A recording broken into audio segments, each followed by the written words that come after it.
What's up, everybody? This is Chris Nichols, and you're listening to an episode of the Nichols and Dimes Show featuring Pete Lemke. Enjoy.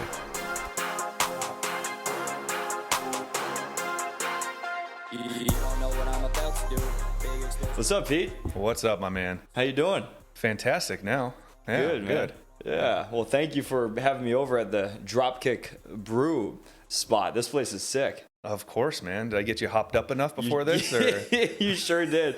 So just for everyone listening, I got to get my day started with coffee, right? And he specifically told me, do not show up caffeinated. And I listened to him. Upon starting this podcast, I've got 4 or 5 different DropKick cold brew cans of different flavors right in front of me. So I'm feeling pretty good right now.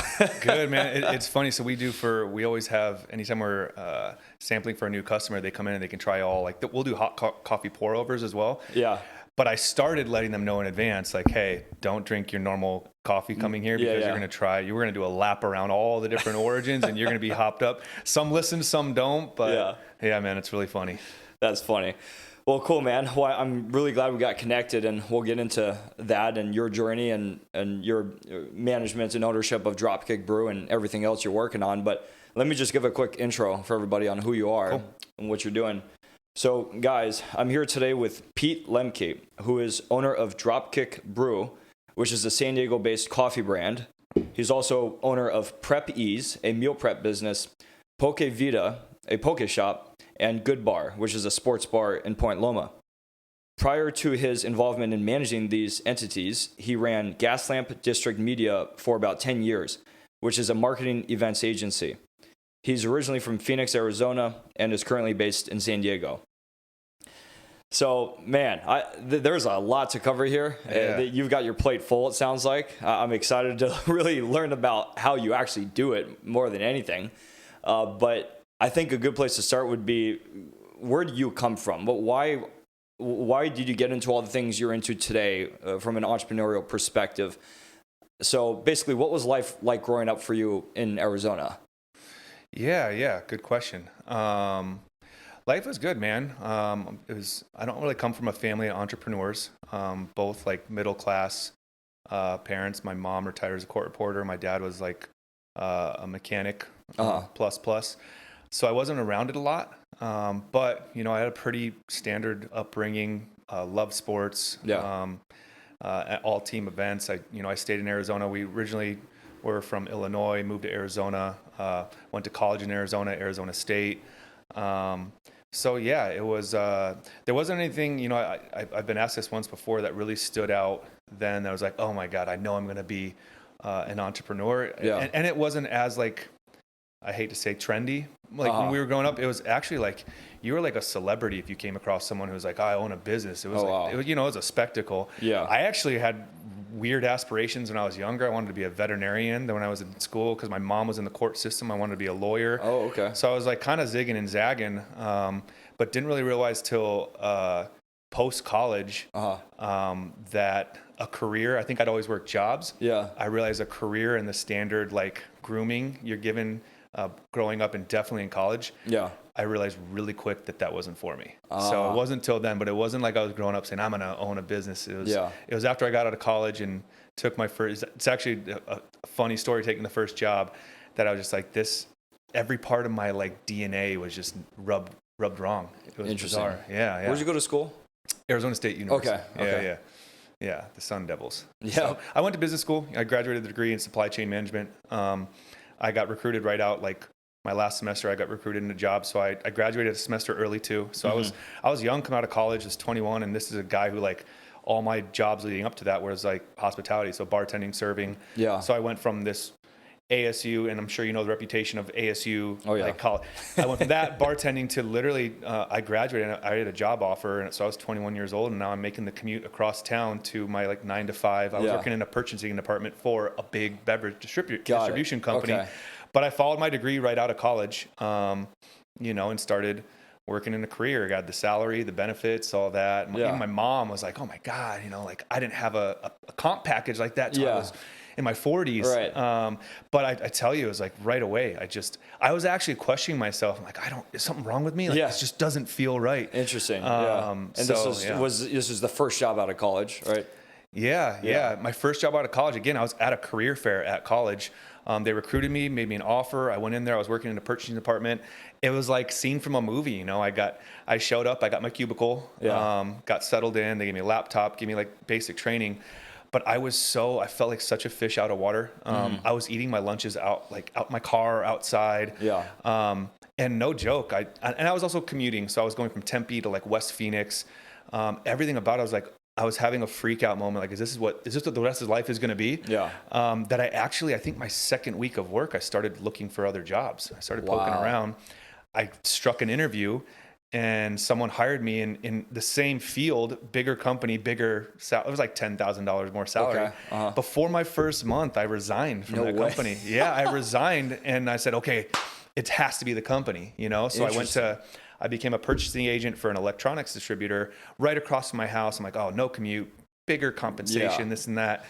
And dude, I love this story. It was so terrifying back then. But I showed up for my first day of work at that second job. And it was like the same rerun. I got my cubicle, laptop, bigger office, bigger space. And I'm not kidding you. I lived so close. I went home for lunch. And I never returned. I sent my resignation email first day working to the guy who hired me. I said, I am sorry for wasting your time, everything. I can't do this. I called the restaurant I bartended through college. I said, will you guys take me? They just did this big, like, going away. Peter, I worked all through college there, got this job, graduated. I'm like, hey, could I have my shifts back? And she's like, yeah, you can start tomorrow if you want. And so that was the real starting point. Like, okay, I think it's really important you figure out what you don't want to do to figure out what you do want to do. Agreed. Yes. And so I left and I went back. I'm like, okay, let's not rush this. Let's really let's not rush into a job or a compensation plan. So I started then, and that's when I started looking like maybe it's not Arizona, maybe it's somewhere else. But then I started really being a lot more intentional about, where you go to work, you're giving so much of your life to them, So I started to be a little bit more calculated, and that was like the path that at least, I felt started working towards entrepreneurship. So, Wow. Okay. So just to try to review that, it started off with, okay, I don't know if this corporate route is for me, but that can't be it. I just graduated college. How am I supposed to know? This is what I'm supposed to do. This is what we're all bred to do. Right. And then it was a questioning of maybe the location you were in. Right.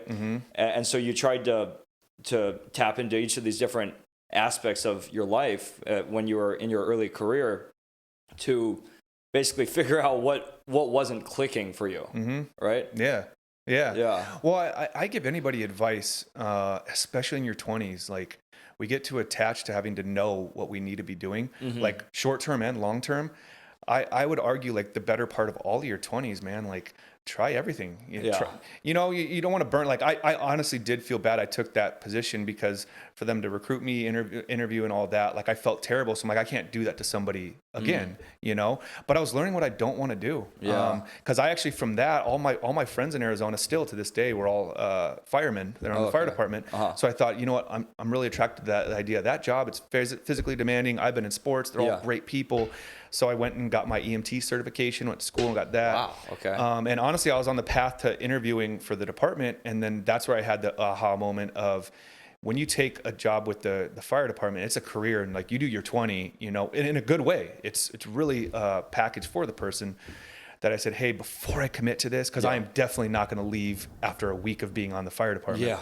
I'm like, I need to actually take action. I'm going to move to San Diego. Anybody who grows up in Arizona, that's where you visit to get away. And so I just rushedly got two buddies and we packed up and went to San Diego. And I kind of attempted to interview for like ambulance jobs, EMT jobs, fire department out here. But then I started getting introduced to other like workspaces and obviously entrepreneurship here. And it really blossomed once I moved to San Diego, like within my first year and a half of being here. So, okay. So let's talk about that transition then. Like, how many years had you worked out of college before you came to San Diego, and what was like the moment that prompted you to know you needed to come here of all places? Yeah, so it was 2.5 to 3 years out of college. I'd obsessed over San Diego all my upbringing because Arizona, Yep. Now I'm the San Diegan who's like, these fucking zonies I was coming just into gonna town. say. But it's always like that paradise you always think about. I was young, and the question of what? So like what was the moment that clicked for you when you knew you had to move here, and why? Oh yeah. Yeah. So it's funny. I was actually reading Tony Robbins' book. Okay. I still give this example. It was Awaken the Giant. Yep. And he talked about, I think we're still very guilty of, negative speaking or words that aren't like permanent. And I was always saying like, eventually I'll move to San Diego, or it's the if and whens and all that. And he had something very specific in there. It was like, start changing your language and also start telling people I am moving. I am doing. And so I started using that language, and I'm like, I'm moving to San Diego. Because what it did is now you're putting yourself out there. You're vulnerable. Like, hey, I'm moving. If I tell you that, if you see me in 2 weeks, you're like, hey, when are you moving? So I started being intentional because the whole while, and I still know people all over the country who are like, I've always wanted to move to San Diego. I've always wanted to. Like, if you start saying I'm going to, then you kind of like package your life to make those decisions. And I did. And, that was like that and a combination of other reasons. But that was like, I guess, the moment that I decided. Wow. I want to click on that for a sec, because I like that you just said, like, you just talked about how when you say things out loud, you tell other people, you kind of hold yourself accountable, right, to actually do something that you say you really want to do. I've heard both pieces, and I lean more on that side, but I've heard both sides of advice for that, where it's like, some people say, hey, don't tell anybody, keep it private, it's no one's business, work on your thing and then just do it. And then there's the other side of it, which is, hey, let everyone know, tell people your goals for the new year, for example, and use that as a motivation to keep yourself accountable. I'm just curious, your philosophy on either way of going about it. Yeah, I see what you're saying. Yeah, I think, well, back then it was before, like, it was well before social media. I think now I think a lot of people are referring to that, like, you put the blanket statement out there that you're doing something that does hold you accountable. But I think it's kind of maybe been a little bit over abused, because now I feel like some people are like, I made my bed today. Let me show you. I'm gonna make, you know what I'm saying? Like, everything needs to be shown or declared or proclaimed. I'm like, no, because I do believe strongly, especially with building a business, all of the hard work is done in privacy. Now, like, the actual building of the business itself, like, are you committed or are you not? If you're committed to doing something, then you should talk about it. Even some people are very apprehensive to share ideas. Like, hey, I have this idea, but I don't want to share with anybody. Like, hey, I've known, you could walk in here, take DropKick, for example. There was a guy running this before we bought the company. You could have the same product or same service, same business, but it's ran and operated by a different person, and you have completely separate outcomes. That's why I'm like, if you have an idea, it's okay to share it. So to answer the question, I think it's picking and choosing, but now we want to share everything. I use the making a bed example because I just feel like right now everybody's like, we're sharing all the oversharing. Yeah. That I don't know. It's back then it was just a really big deal to me, because like moving is a life-changing event. Such moving out of state. It was my first time moving. So I could tell I was giving myself a lot of, like, I call them escape words. It's like escape words that would give me the opportunity. Like, if I don't move, then it's okay. If I don't move, that's okay. Like, so I've gotten a lot better about, not allowing those escape words. And if you know me, especially anybody who's working for me, I'm really big on language. Okay. Especially like, and if he listens to this, like my sales rep here for DropKick is, I'm very big on the language. He'll talk like, I'm trying to do this. I'm like trying. That means, you're giving yourself an escape. You're trying. If you don't do it, like I was trying, like now you have the intention to fail. Like, okay, so I'm really big on that. And hopefully they laugh about it and they don't think it's annoying that I do that. Yeah. But yeah. Well, I like that leadership style, and I want to get more into that specifically later on here. But just so we can connect the dots in your journey. So when you came to San Diego, what was the first thing you did from a career standpoint? Did you know what you were going to do? Like, how did we get to Gaslamp District Media? Yeah. So it's really funny. I've not told many people this. Is I went back and I was bartending at of all places PF Chang's in Arizona. Oh, nice. And okay. what was great is they would transfer me, and I was in good standing with them. So they transferred me out to La Jolla. So I showed up here and I had a good paying job serving and bartending at their La Jolla restaurant location. So that was kind of your like transition ticket, basically. Yeah. And what I did, that's what I said. I learned I didn't want to do at that first job, but I also was like, okay, I need to be out. I can't be confined. Some people are built for that. I kind of like sales, and I was working for a big alcohol distributor. So I was like, maybe I need to look in like beverage distribution, and like timing, I believe, is so important. I was bartending one day, and the owner of a very small beverage distribution company here in San Diego, he was a regular there, the owner. And I was serving him. I finally I squeezed out of him, like that's what he did. Okay. Told him about my history. I said, I was on the purchasing side, kind of working internally. I really want to be on the outside. And he came in like a week or two later, and he's like, you want to come be a sales rep for me? Wow. So I did. And that's what's funny is like, I learned a lot that I apply now. That was like 13, 14 years ago. So I learned a lot. I went there, and then from there, I actually got recruited into a position doing sales for Rockstar Energy. Oh, really? So I was on the sales side. So I learned how to talk to these accounts, how to break. You were talking earlier about corporate chains and other. That was very useful to what I'm doing now. Yeah. And I always said too, before starting my first business, if I never did, I would have probably stayed in beverage and like worked my way up the ranks there. So yeah, funny the full circle. Yeah, that's crazy. I can relate to so much of that in my journey, because out of college, I did a few different things, and one of them was hospitality. I worked in hotels with the Four Seasons, and I thought that's the direction I wanted to go. And I kind of had a similar realization of going into the sales route and business overall, and that got me into tech sales, which is what I've been doing for a while. But that's that's wild. Yeah. But it is amazing what kind of opportunities can pop up when you're in that environment of hospitality. And some of the people I met through the Four Seasons, for example, I was living in Jackson Hole, Wyoming, working at that property for a little bit. Really cool. Yeah, and some very interesting people came through. Yeah. Right? So that's amazing how you got that job with the distributor out here. Yeah.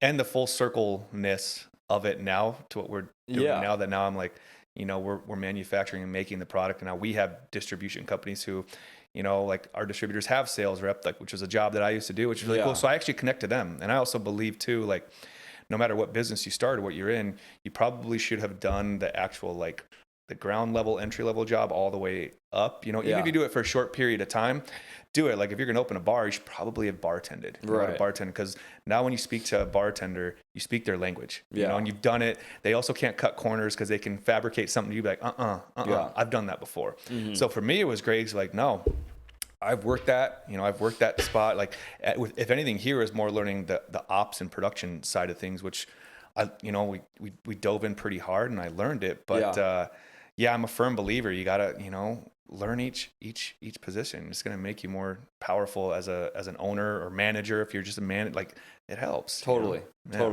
So you had all this experience in beverage distribution and hospitality, but how did we get to the founding of the marketing agency of Gaslamp District Media? Yeah, so it's funny, when you were going through my resume, I actually left something off intentionally. Okay. Because very few people know it. The first business that led to Gaslamp District Media, we actually owned a party bus company. And anybody who knows me, like day one knows me, will know that evolution in the story. Yeah. But me and my partner at the time, he was working at a nightclub downtown. I was in sales for Rockstar, and I don't know if you lived in San Diego back in like 2010 to 2014 or 15, party bus industry was crazy. It was before Uber, before Lyft, everybody, a lot of like hospitality, they're using buses to get everywhere. Yeah. And we noticed this, and we said, hey man, there's a high demand for this. He was working at a club in downtown that they were just having buses nonstop. He's like, I could probably talk our club into using our company. So we went on Craigslist and we bought a party bus, just with the cash we had. Yeah.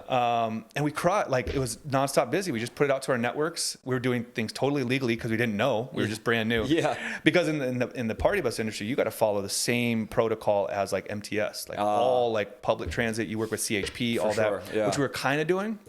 But so we were doing really well with that first bus. within a few months, we're like, we have too much demand. We need another one. Yeah. Went back to the guy we bought it from, bought a second bus from him.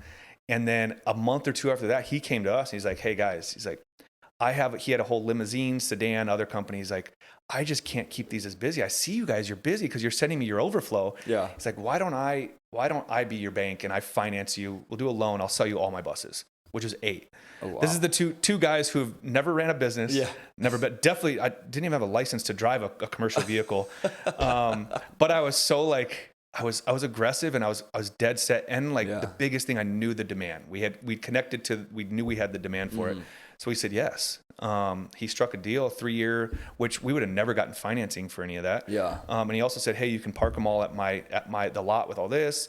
You know, we can kind of share expenses on mechanics, drivers, and like I'll consult you on a lot of it. So we're like, dude, that sounds like a sweetheart deal. Yeah. So within like 6 months or so, we were now one of the biggest fleets in San Diego. There was like one other company that had eight buses.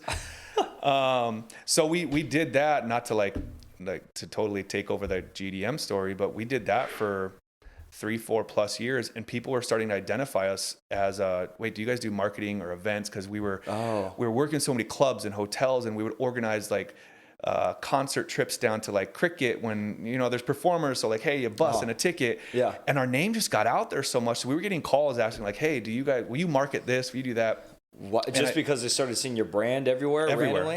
And they started seeing like people going on our events because we were putting together like these inclusive packages.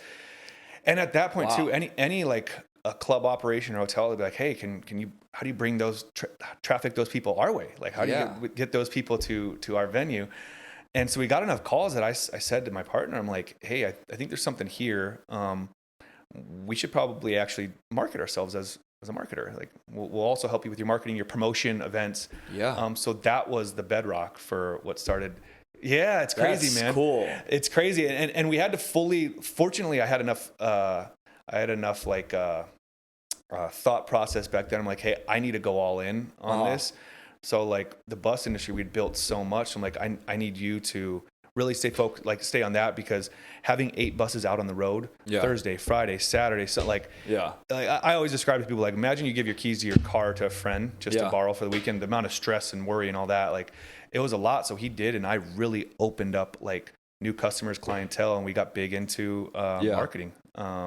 So, and then it took off. And what was good too is we started recognizing the like Lyft and Uber patterns.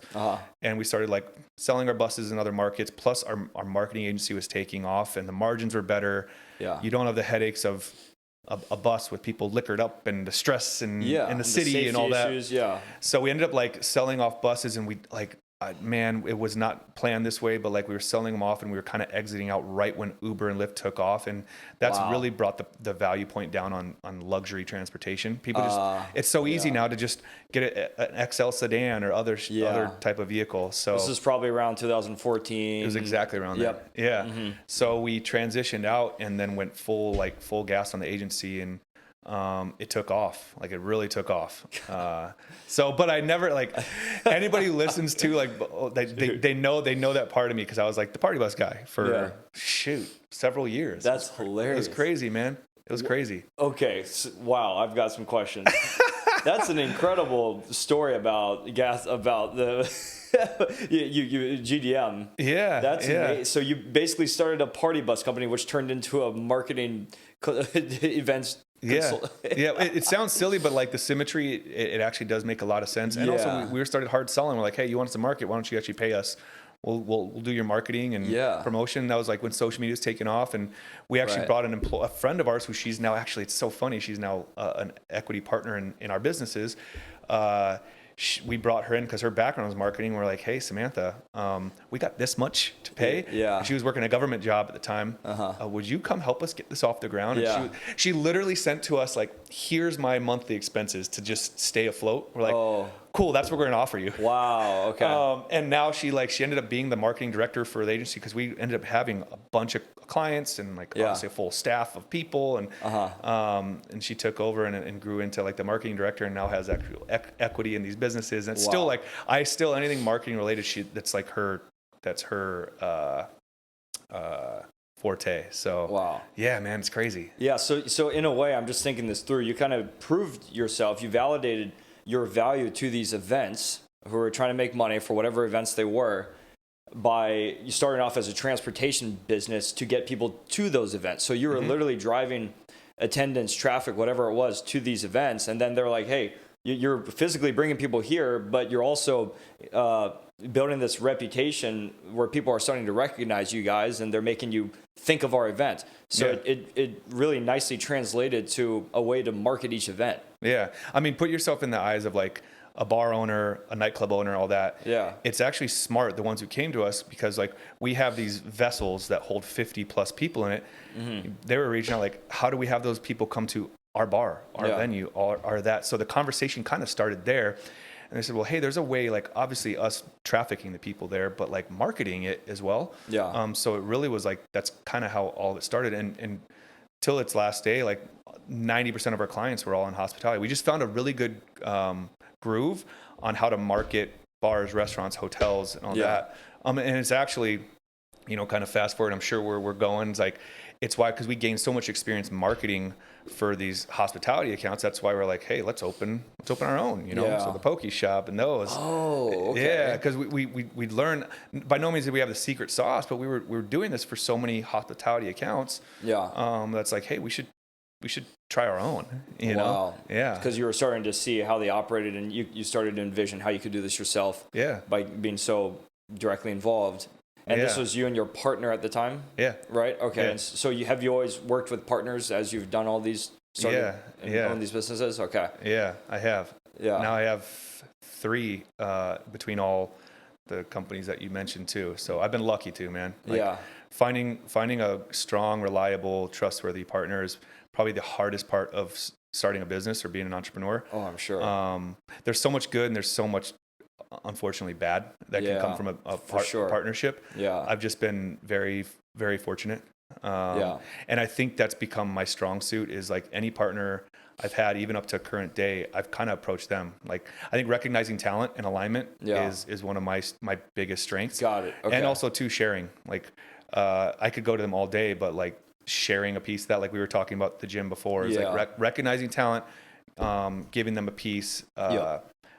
I think that's probably one of my bigger strengths. So. Yeah, that's huge, especially because you hear all those stories about friends who become business partners and it ruins the friendship, right? Or even couples, right? Yeah. And there's just so many pieces to that, which we could talk about for a whole podcast. The parallels to a partnership and a marriage are like, it's equal parts. Yeah. You know, I mean, you're sharing your finances, you're sharing your short-term decisions, long-term decisions. You're sharing so much. It's your livelihood. It's also like, you know, where your life's path is going. If you want to if you want to start a family and you don't, like, you really have to be aligned and sharing your decision making. So I always say, like, it's the biggest decision. So don't take it lighthearted, and also don't feel uncomfortable asking questions to someone who you're considering as a partner. Like, ask them the hard questions. Yeah. Because once you're a partner, you're in it. You're in. Yeah. It's like, again, it's like a marriage.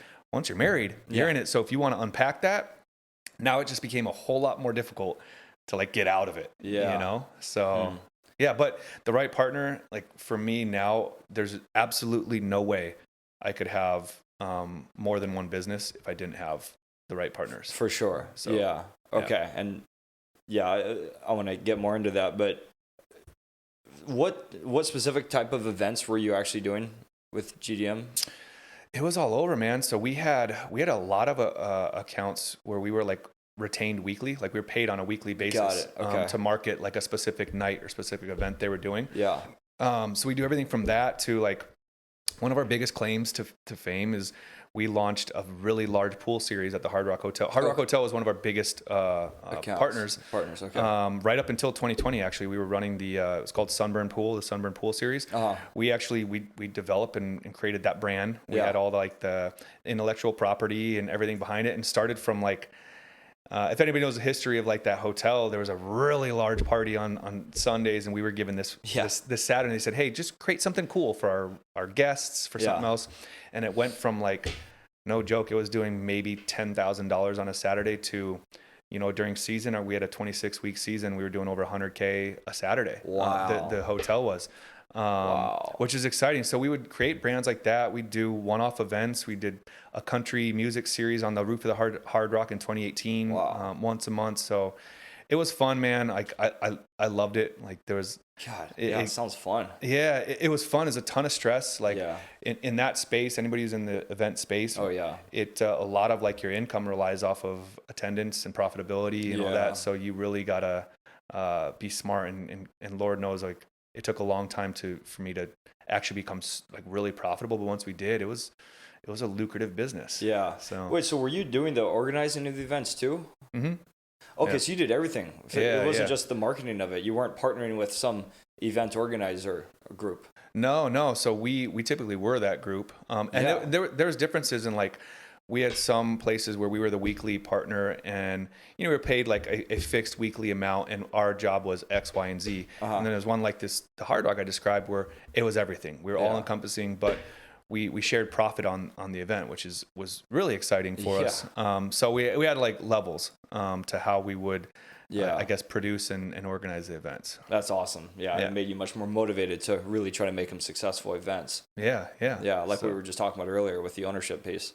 Yeah. So it was fun, man. It was fun. And I learned a lot. I learned so much from that, like so much, especially stuff that I apply now. And it's a big piece of like the relationship capital I built. Like I was very fortunate to meet a lot of people doing that and like on good terms. So people today that I'll work with or know for a very long time. Yeah. So, yeah. Yeah, that's amazing. I didn't realize how dynamic that story was of how GDM came to play. That's so cool. And so when you started to realize, I want to transition to the businesses you're operating and owning now. Yeah. Right. And you were talking about how you envisioned, hey, we can do this ourselves. You talked about this with your partners. And then you said what was the first one? So we have DropKick, we have PrepEaze, we have Vida, we have GoodBar. I think it's fair. Should we just those four to concentrate on? Because I think you've had a few more, right? That you've probably So Vida was really the first one where we said, hey, let's open a place of our own. Okay. And it was actually from me. I was up in Big Bear just on a summer getaway, and I ate poke for the first time. This was 2018. In Big Bear? Yeah, in Big Bear. Hey, truth be told, yeah. Oh man, I'd love to give them, hopefully people hear this. It's called Tropicali. The owner's incredible. He's a creative genius. Their product's amazing. Their staff is insanely like just on another level. And they just got voted. They're the #1 Yelp ranked poke shop, I think, in the U.S. It's in Big Bear. That's crazy. It's Tropicali. Look it up. It's incredible. It beats the ones in Hawaii. I think so, man. That's wild. But it's worth the drive up there. Yeah. So I ate it and I came back. I'm like, hey, I don't see a lot of poke presence in San Diego. Yeah. And it just felt like the perfect fit.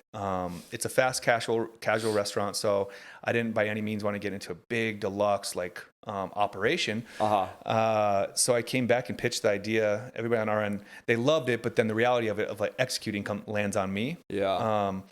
And fortunately, then too, is I have enough self-awareness to know like, okay, where do my strengths kind of end and where am I weak in projects like this?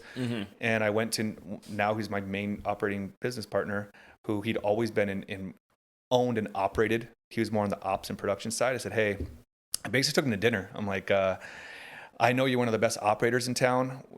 My team and our staff, we've become really good at marketing, promoting, getting like the customers there, which is a huge piece of the pie. Absolutely. Yeah. But like, I would say I have an associate's degree in how to actually operate, and you're fucking, through the roof. Right. So would you be interested in like, we create some sort of partnership to open this place and see where it goes from there? And he sat on it. He asked his wife, and then I pressured him, and I said yes. And so then we started Vida. Which is great. And he actually owned GoodBar at the time, which is how we ended up coming in, and he had some partners that didn't want to go through COVID. So now we absorbed their equity, and now we're over there, and we're partners here, partners in all the things. But it was just basically me coming forward and saying, he would have said the same thing. He's like, hey, I'm very weak in like actually customer acquisition and how to market and promote and all that. So like we had a really good, partnership again. Yeah. But it started with Pokey. So yeah. Wow. Yeah, it's wild. So you started that from the ground up, the poke shop. Ground up, man. Yeah, found the space in East Village. I loved it. It was a walking path I'd always been on. And I'm like, hey, it's right by Petco Park on 10th. Timing was great. Well, timing wasn't great because we went under construction. We were launching to open, and our opening date was March of 2020. Oh my goodness! Yeah, so we had a really cool launch plan. We were partnered with the East Village Association, the Padres. We were gonna be the feature of like the block party for opening day of the Padres. Oh my goodness! and we were right at the where the block party lets out. That's where Poke Vida is. We're like, oh, this is just a fairy tale grand opening. Yeah. And then obviously the world shutting down kind of put that to a screeching halt. So okay, so how did you survive if you were just about to open then? Were you just doing like takeout orders? We did. So we didn't open in March. We opened in May. Still, it's kind of we opened crazy time still. Yeah, it's wild, man. It was such like a deflator because any business when you open, there's kind of that honeymoon and that excitement. Yeah. With a restaurant, the excitement is I put all this work in. We built this place out, our product, our concept, our space. Yeah. That the enjoyment is you see people in there enjoying it. Yeah. Like they're in there eating, and we opened in May of 2020 when it was like to go only. So like we couldn't let people sit in our space. Like they couldn't sit. That's a big part of the restaurant. Like my thing is too is connecting with everybody. Like, hey, thank you for coming in. What's your story? Where are you from? So we had to launch takeout only. And the blessing and the curse is the product of Poke Bowl is really built for the COVID restrictions. It's in a bowl. It's to go. A lot of people now today, our third party apps like, the Postmates and those do really well. It's downtown. So a lot of people just walk in and they're going home to their apartment or whatever. Yeah. We also, because everything was shut down, people were super excited in the neighborhood to be like, oh, this place opened. So the support was through the roof. But we had no business presence. All the Petco Park was closed, all the gyms, all the businesses. So we had to lean into residences, and we were literally going to all the big apartment buildings and saying, hey, what can we do to drive your people who are still living here in downtown to come to our Poke shop? And we did that over and over. And that's honestly how we survived. We were breaking even at best for the first few months. We were dealing with all the purple tiers, blue tiers, all that.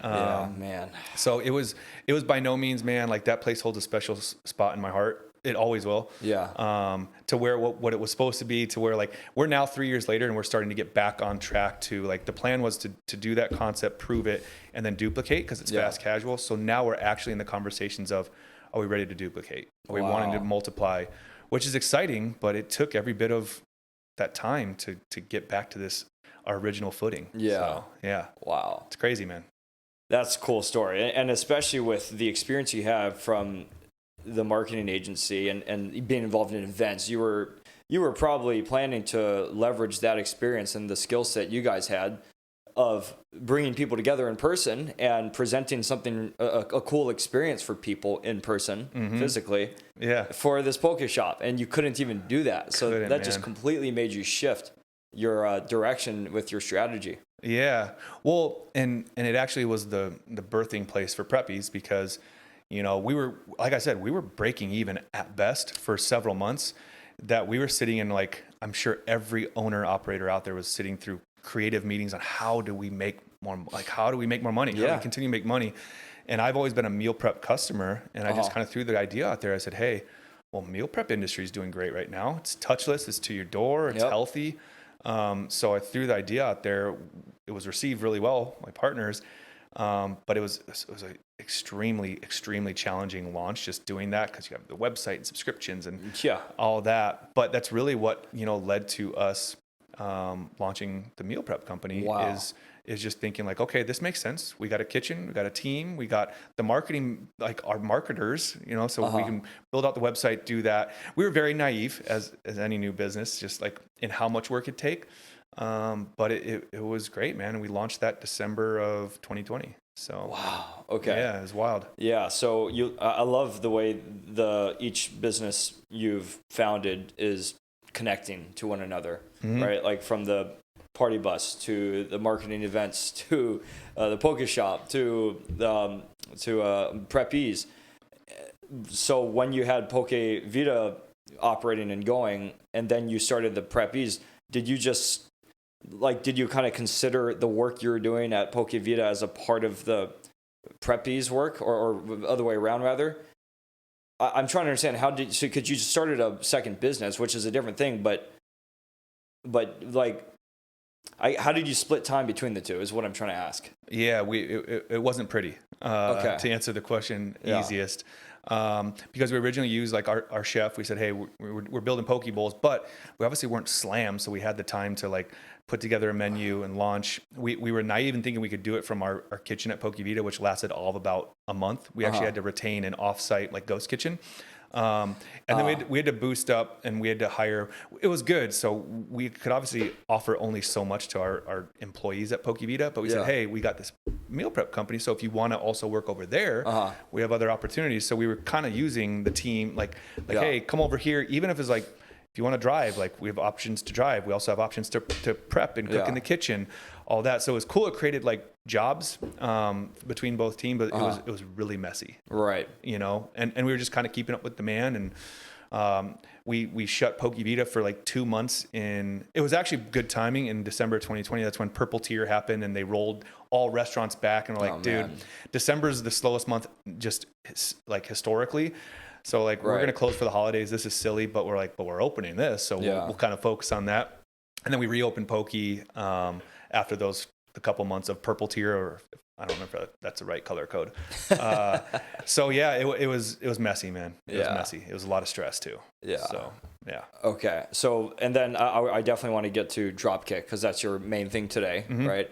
And just to touch on GoodBar real quick, that was already owned by your partner, right? When you started to partner with him to start Vida. Yeah. So you just he shared some equity. You absorbed that. Is that how that worked? Yeah. So he had 2 other partners, and neither of them were in hospitality. I think one was a lawyer, and I forget what the other one did. And they were just like a lot of people, like, hey, we don't want to fight our way out of COVID. Let's sell the business. And he was still very much like, no way, we haven't hit, like, this wasn't what I planned for it. Yeah. So he brought that conversation to me, and I said, well, let's figure out how we can, buy them out and get them out, and us. And then we brought in one other guy too, bought out their equity.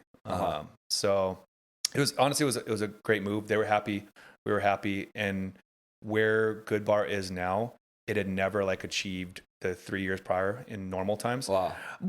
And there's a lot of reasons beyond, like, I'm not some genius, like there's a lot of reasons we ended up bringing in a kitchen. So I had food before it was only like liquor only. So we've added a lot of things that has played into that. But now hindsight looking back, really glad, because there was a really serious option of just let's sell or get out, or do what a lot of people did. A lot of people just, they just folded up. So, and it was also, he had a lot, like he personally put a lot into it. So I was kind of also looking out like, dude, I don't want you, like, there's still a lot of life in that business. For sure. And thank God we did. So, cause now it's great, man. It's great. That's cool. Yeah, man. Okay. So let's talk about DropKick. You've had all these different businesses that you've started at this point. So you've had a ton of entrepreneurial experience. You learned a shit ton. How did you pick up DropKick, which is where we are right now, and which is your main thing today? Yeah, you want to know something crazy? Yes. So when we finally did open Vida, that May whatever date, and it was to go, we did a really big neighborhood event. We had a lot of people turn out. Yeah. Well, I put DropKick was not always called DropKick; it was called 7 Cold Brew. And because I knew someone with a little bit of equity, I wanted to support him, so I said, hey, I want to carry your cold brew at our new poke shop we're opening. Oh, cool. Okay. So he was actually bringing the cold brew to Poke Vida in the grand opening. And he came out, and I was kind of actually giving him some feedback. I'm like, hey, the guy who set up our draft, he kind of messed this up and this and that. And I've always, because I came from beverage, from Rockstar, from that, like, so I'd always been tugging on his sleeve, like, is there any way we can get involved, even just as marketers? Yeah. But the owner, he was, he played for the Padres. He retired. He was a big name. This was his baby. Yep. So he didn't want anybody else like stepping in. Yeah. So at the grand opening for Pokey, I was telling him this, the guy with the piece of equity, and he said, hey, you know what? I appreciate the feedback, but he's like, to be honest, I think he's going to sell the company. I said, what? No way. Wow. He's like, yeah, he furloughed. He put everybody on furlough right now, so we don't know what's happening with it. Oh, geez. And I'd consumed the product. I knew it was like a good product. Like, hey, it's a good product, this and that. So I'm like, why would, like, don't do that. And I said, can we talk tomorrow? I'm in the middle, like we're at at Vida. Yeah. I'm like, can we talk tomorrow about this? And tomorrow came and he invited me down. He's like, you want to come see the space? Like, yeah. So I came with one partner and a couple of our investors. And I said, there's absolutely no way you just let this thing go. Let me connect with him and see if we can strike a deal. Yeah. And I was really aggressive with it. For me, it was like that whole, oh man, this brings together everything of my career before entrepreneurship, my businesses, like, wow. And I love the beverage space. And honestly, like I'm educated enough to know coffee was an opportunity. If this was a liquor brand, a beer brand, anything like that, I would have been like, absolutely not. That's too hard. Yeah. But I knew nitro cold brew and coffee, there was an opportunity here. So I went really aggressive.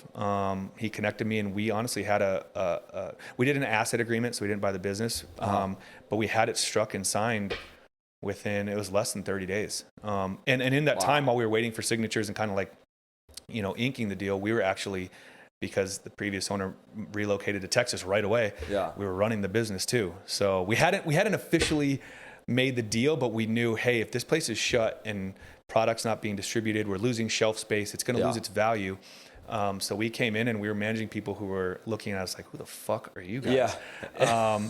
But we just knew that was going to make a big difference or a dent in the company if we didn't keep, the machine running. Yeah. But it was, dude, we always call it, back in the day, we call it like a dumpster fire of everything that we love jumping into for some reason. Yeah. So that was the starting point. Like, talk about interconnected, like all the things. Yeah. So, yeah. For real, man. And that's been the biggest thing that I've gotten out of this podcast of just talking to you so far is like how connected each one of your businesses are, how much they relate to one another, and how one has led to the next. Like for DropKick, you talked about how you wanted to get the previous owners into your shop, your poke shop, right? And then that led to you eventually buying the business. Yeah. That's so cool, man. I mean, because someone can look at your profile and say, how the hell does this guy manage all these different kind of random businesses, right? A poke shop, a coffee brand, right? A meal prep, a bar, right? But they all are connected now that I know the story. Yeah. And it's amazing how you do that. And it makes you, I would imagine it makes you so much more efficient with what you're able to produce from all of these different businesses. Yeah. And if you notice too, like I always tell people, because a lot of people are wanting like diversify what they're doing, what they're working on. And I say, you got to be really careful that you're diversifying, because I do believe in that. But they can't be like complete opposites of each other. Yeah. Like I don't have DropKick and I have an insurance agency. I don't have DropKick and I'm not a realtor. Yeah. Not saying like by all means, if you can do it, you can do it. They're all kind of like, they're in the same bubble. They complement like hospitality, food and bev. So that definitely makes a difference. And I'm also learning too, to like take one hat off and put the other on is really challenging. Like for me to take my DropKick hat off and put on my Poke Vida hat, it's really hard. So I actually, about a year and a half ago, like just came to my partner and said, hey, I need to not be able to take my DropKick hat off. The scope of this operation, like it's fun. It's coffee, cold brew in a can and keg and all that. But like the real nuts and bolts of it, we're in manufacturing. We manufacture a product and then we distribute it out to the market. There's so many moving parts in that. And what's great is the ceiling here is so high. I'm like, we're never going to reach our potential if I don't do that. Now, that's just going to require moving some things around. But I really needed to go where, hey, my bumper lanes are constricted here. And honestly, it took a little bit of like moving pieces and parts and partners. Yeah. But the difference it's shown in DropKick has been paramount. Like the growth we've experienced, the rate we're moving at, like it's made an enormous difference. So again, though, I couldn't do that if I didn't have partners. So I had to be very upfront and just say, hey, I'm not running from, I know these are very much part of what makes our company. Yeah. I'm just kind of seeing I really like try to see where the hockey puck is going. Yeah. I'm like, this is just, it's got to happen if we want everything we want out of DropKick. If we want that, this is what we have to do. So, and fortunately it's penciled. I love it. Yeah, exactly. That's important. Yeah. Back to the partnership points you were making earlier about how important your partners are, right? Yeah. But so DropKick, I want to talk about, first of all, just for context for the audience. So you and I connected on social media. I noticed you own DropKick. I had been a fan of DropKick. I had been drinking it, and I love it. And so this is so cool for me personally to bring all the dots together and see the actual operation right here where we're at. Could you tell us about the full cycle of operation in producing the coffee? And like from import to basically distribution. Yeah, I actually like really enjoy when you first got here showing people, because it's unique, and it's great that all under this roof we do everything. So yeah, we import all of our coffee here from all over the world. Like we have, I showed you some of the green beans out there. I say green beans because they're green before you roast them. Yeah. But they're from Brazil, Guatemala. Like all the beans that go into our cold brew in the can are all from Guatemala.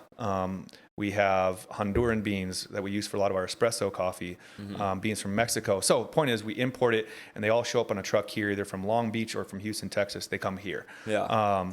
And then when they come here, you saw our roasting machine out there. We're roasting every single day. Yeah. Like you got to see it, which is really cool. The roasting and kind of how it goes from green to roasted. And then when it gets roasted, it goes over to the production line where we brew it. And I told you, we do a 24-hour steep of all of our coffee beans into our cold brew. And then depending on where it's going, we flavor it and we put it in the can or the keg. And you got to witness too the canning machine rocking and rolling.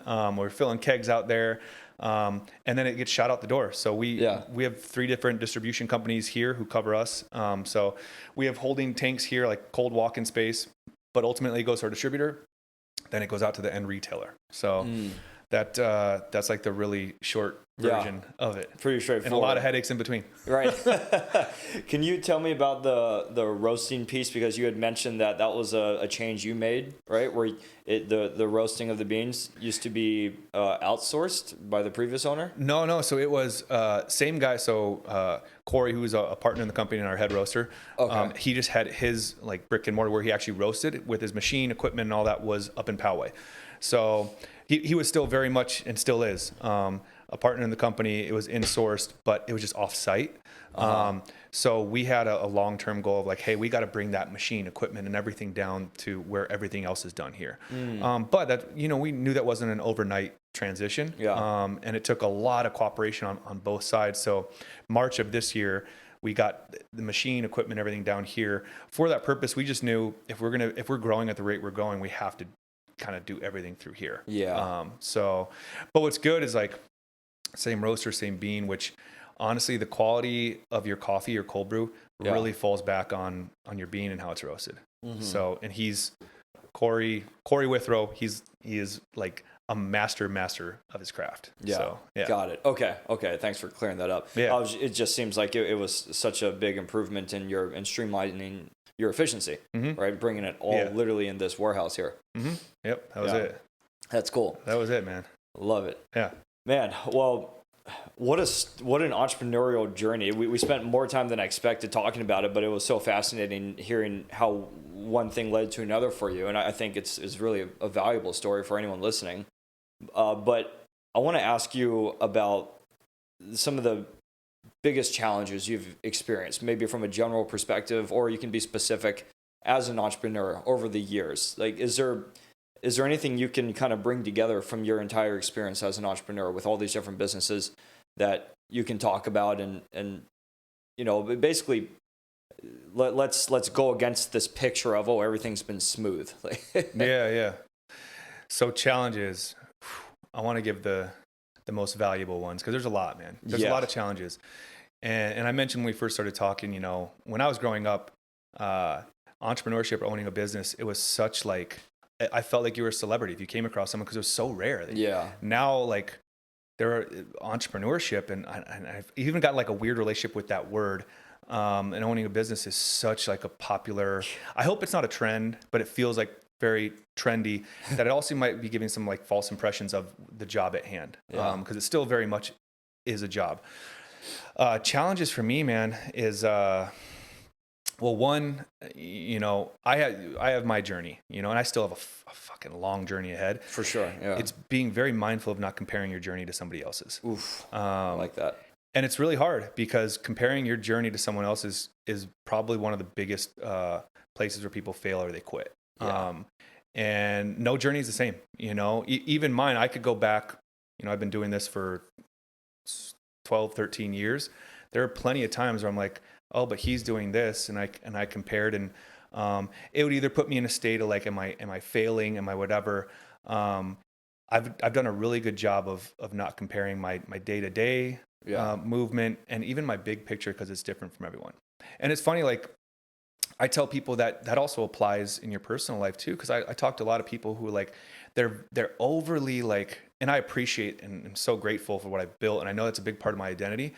But I've had people who like, they never owned a business and they work a career, but I've let them know like, hey man, when I look at you, like some of my close friends, like you're a parent, you have a wife, you have kids, all that. Like if I were to compare myself there, like that's a huge part of life and success and fulfillment. Now if I did like, I look at you, I'm like, oh my God, I'm envious of what you built there, what you built under, like my best friend, I just got back yesterday from visiting on the East Coast, and he's got 4 kids and a wife and out in the suburbs of Connecticut. And I've told him so many times, I'm like, dude, forget this outside noise out here. What matters is what's in your house. That's all that matters. Man. Now building a business for me was such a big part of my DNA, what made me happy. But at the end of the day, all it is providing me income.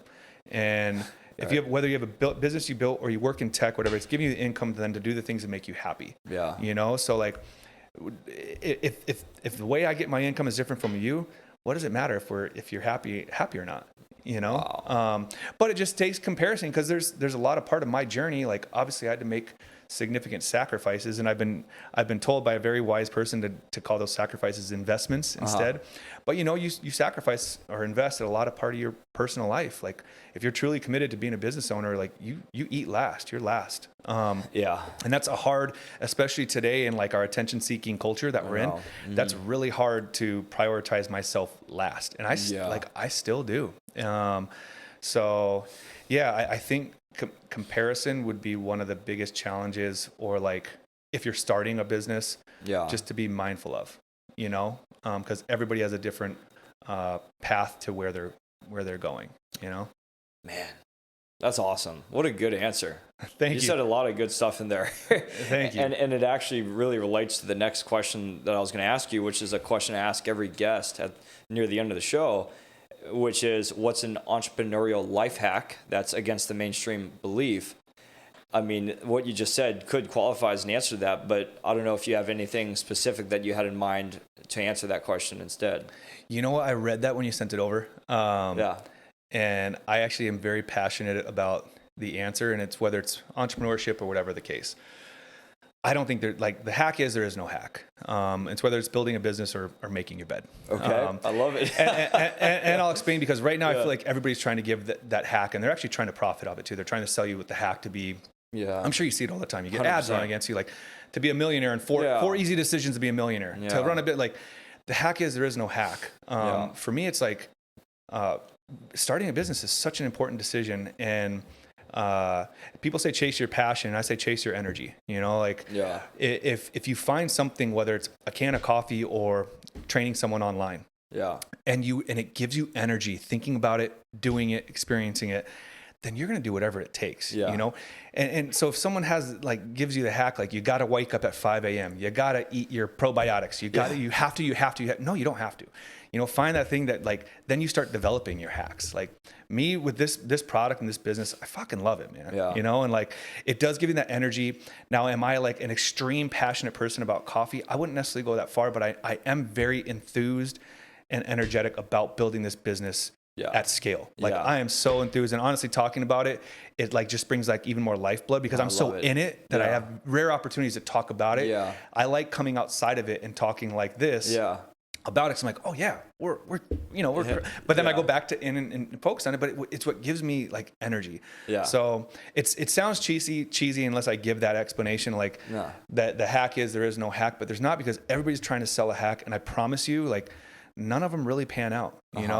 You can buy in, you could pay for all the hack, or I have the life coaching, business coaching, all that shortcuts, all this stuff. It's not, and also too, you don't want that. Why would you want to hack something like this? The experience, some of my greatest stories of this whole big journey was the early days of running the party bus company because we were so young and dumb and inexperienced. But I didn't try to find a mentor. I didn't try to find a life business coach, all that. I tripped and fell over and over, like you wouldn't believe. But I promise you, those are the stories I will tell for the rest of my life. Yes. Because then I took that and I slingshot it into the next, like I just kept learning and kept applying. But if I couldn't imagine back then, if I was comparing myself all along the way, I would have folded up, you know, because there's always gonna be, like right now I'm sitting in here and we're growing at an incredible rate, but someone's doing it better than me right now.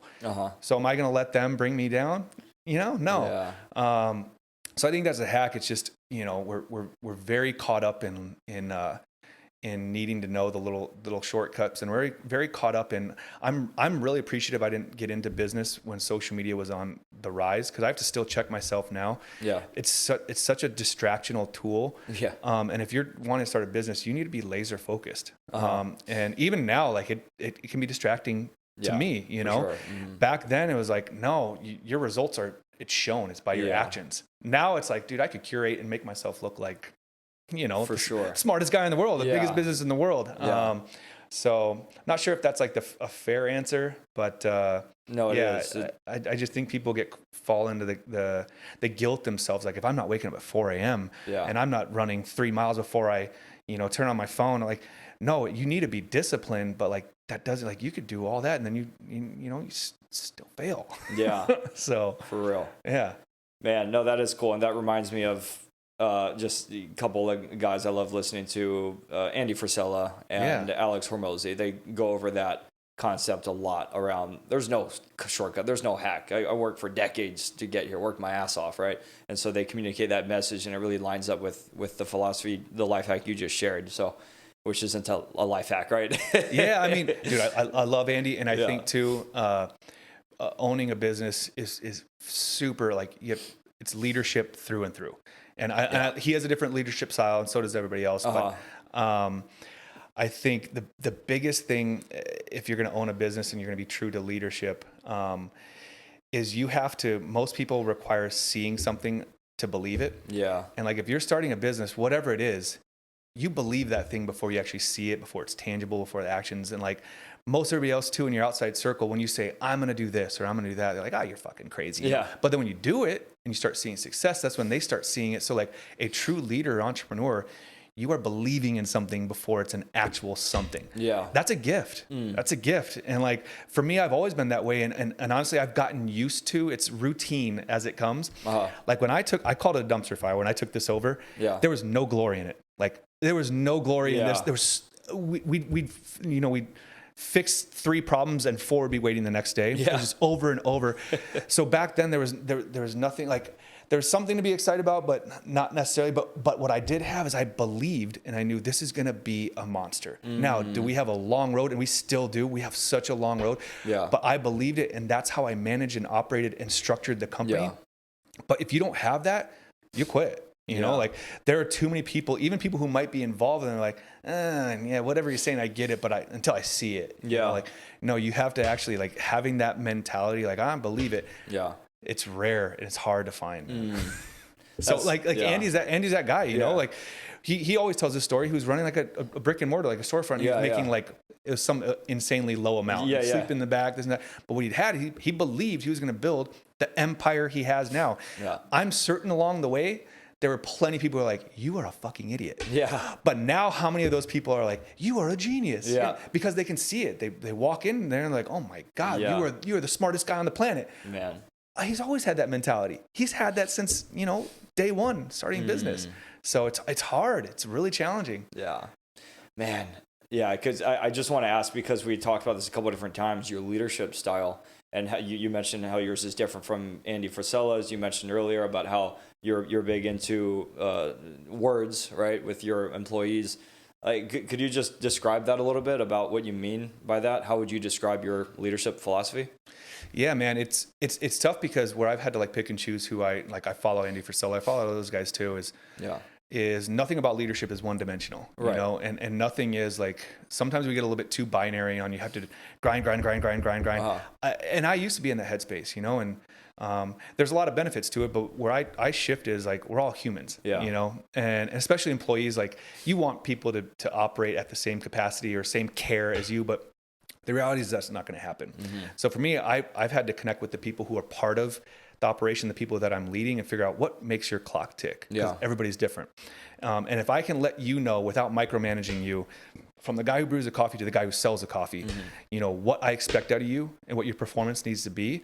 The rest, I hired you so you'll do that to the absolute max capacity, right? And in between, I've never been a micromanager, especially now. Nice. But you will know, and like my performance expectations, like I'm aggressive. You know, I'm very aggressive, but I also don't micromanage you in the process. I will let you know. But you know, everybody's different, and like I realize when you come here and you leave here, as far as working for me, you have a whole other world that like fills you up, and you have a whole other world that makes you, like I said, clock tick. I used to be very like, it's the job or nothing at all, you know? So I think I lead by like, you know, I've become really connected to the people who are driving the companies, including my partners, and figuring out what it is that really drives them, and just pushing that, you know? So it's never a one size fits all ever. And I think it's working. But seems to be. It's just it's too many. I've seen too many people who are like one dimensional and they're pushing so hard on one thing, and then the rest of their life crumbles. You know. So hopefully that's a decent answer. It is. No, I like it. I think it gives everyone listening a great picture, and it helps me understand as well. Man, well, this is awesome, man. I love thinking about your story, and I can't wait to listen back to this and just connect all the dots again, because I think there's so much value in how you use one thing that's in front of you to lead to something else that's a beautiful new journey, right? A new business in your case here. Man, is there anyone in your network that you think I should have on the show? Somebody who's entrepreneur, or something you would recommend to have, who's working on building some sort of business? Yeah. I got a couple. You want me to name them? Please, Yeah. Well, my buddy Artem, he owns a boxing club, which is a massively growing chain of gyms, fitness space. Okay. And his story's legendary. Okay. Immigrated from Russia, and now he's built an empire. Local guy too. And then my buddy Ryan Williams, he actually goes to the same gym. He's amazing story. I'm more like, I know you're fascinated by the story too. He sold one of his businesses for exponential, and now he's got almost like a fulfillment company right now that's just blown the fuck up. So yeah, those are the first two that come to mind, because I'm close with them, and again, their story is like every bit of what I'm describing here on how they got there. So yeah. Thank you. Awesome. Yeah, no, I'll follow up with you on those. I'll connect you with them. Thank you. That'd be awesome. Man, well, I definitely had my share of caffeine in this conversation. Good. So hopefully I didn't make anyone uncomfortable, but no, not at all, man. It was great. I could tell you needed it when you walked in. Yeah. I know. I definitely took your advice. But no, thank you, man, for having me. This is awesome. How can people find you on social media, online, and be a customer of one of your multiple businesses? Yeah. So online social would just be Pete Lemke. That's where a lot of I share a lot of what we're doing. I love just from what we're doing with DropKick. I definitely want to be the most upfront about that, how people can find it, only because I think this year are achieving what we wanted, first leg, what we wanted to do. We wanted to be the San Diego coffee and cold brew of choice. And I think this year, there could be arguments, but I don't think there's much argument anymore. We are that. So DropKick Brew is the Instagram. DropKick Brew is also the site or website. But we're just growing this. This is it's my everything. The way I described it. So if there's one thing I'd really love to push is we want to be the San Diego coffee cold brew of choice. So that'd be the two. Love it. All right, Pete. Well, again, man, I'm really stoked we got connected, and I'm excited to watch the progress grow with DropKick and everything else you're working on, and to get to know you better. Love it, man. Appreciate it. All right. Bye, everybody.